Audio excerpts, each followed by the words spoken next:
Hello everyone, welcome to my channel.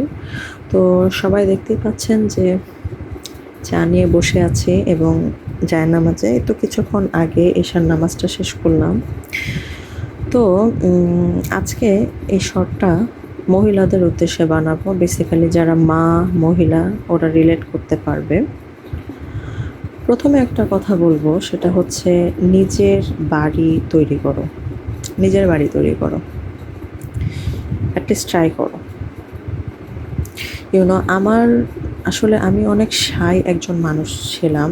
Facebook, YouTube এগুলাতে কোনো দিন আমি আসবো, কথা বলবো, এগুলা কল্পনার অতীত আমার ছিল। আমি কখনোই চিন্তা করি নাই, but life made me to do it guys. Life made me to do it. যখন আমি দেখলাম যে না, মাশাল্লাহ, ইউটিউবের দ্বারা, সোশ্যাল মিডিয়া দ্বারা, সোশ্যাল প্ল্যাটফর্মের দ্বারা অনেক মেয়েরা স্বাবলম্বী হচ্ছে। I am also a full time working women, but two boost my work বলো, ইনকাম বলো, যেটাই তুমি বলো, আই কেম হিয়ার। আমার একটাই উদ্দেশ্য, to build a safe home for me and my child, from where no one gonna kick us out.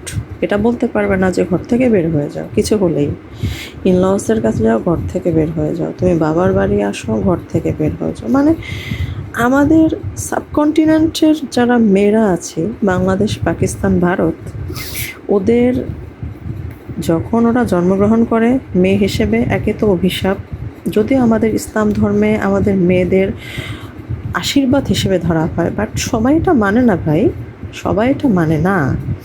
তো প্রথমেই তুমি তোমার বাপ মার ঘরে 28 বছর 29 বছর পার করো, এরপরে তুমি তোমার স্বামীর ঘরে যাও, ওইখানে নানা রকম অত্যাচার সহ্য করো, বাট যখনই তুমি রিভলভ করবা, revolve, when you will raise your head, when you will raise your voice, you will be the culprit one, you will be the culprit one. তারা ভিকটিম মোডে চলে যাবে।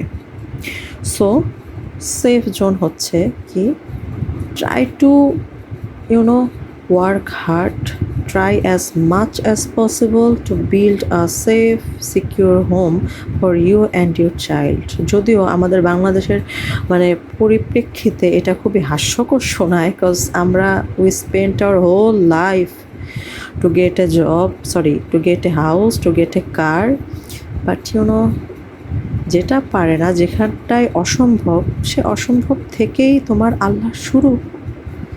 সো কোনো অসম্ভবকে আসলে অবিশ্বাস করা আমি মনে করি না ঠিক। তুমি তোমার কল্পনা তো অ্যাটলিস্ট করতে পারো, at least you can try. So আসলে আমি আমার লাইফে এই জিনিসগুলো অনেক গভীরভাবে উপলব্ধি, এক্সপিরিয়েন্সও করেছি।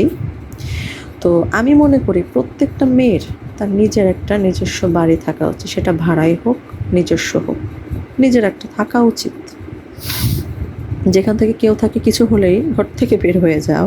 মানে the cliche dialogue of every in laws and every parents after marriage. So আমি বলবো সবার মেয়েদের উদ্দেশ্যে যে মেয়েরা অবভিয়াসলি এখন অনেকটাই স্বাবলম্বী, অনেকটাই তারা দায়িত্বশীল এবং অনেকটাই সেন্সিটিভ হয়ে গেছে, কোনো অন্যায়কে মানতে পারে না। বাট স্টিল, এই যে still, it's a big word. এখনও অনেক জায়গায় মেয়েরা নির্যাতিত, তাদের বাপের বাড়িতে, তাদের শ্বশুর বাড়িতে, এবং একটাই কথা তাদের প্রতিনিয়ত শুনতে হয়, go out of this home right now.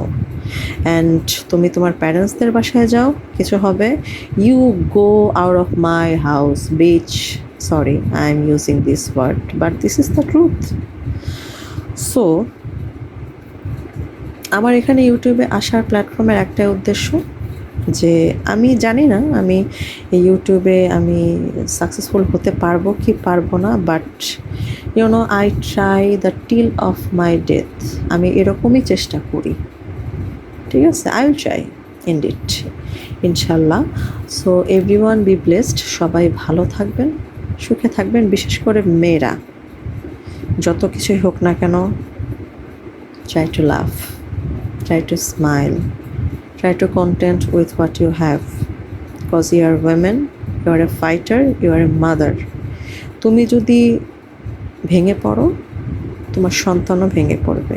So তোমার সন্তানের মুখের দিকে তাকিয়ে তোমাকে ভেঙে পড়া যাবে না। তোমাকে উঠতে হবে, চোখের পানি মুছে আবার কাজে যেতে হবে। ঠিক আছে? So everyone be blessed and stay well. আল্লাহ হাফেজ।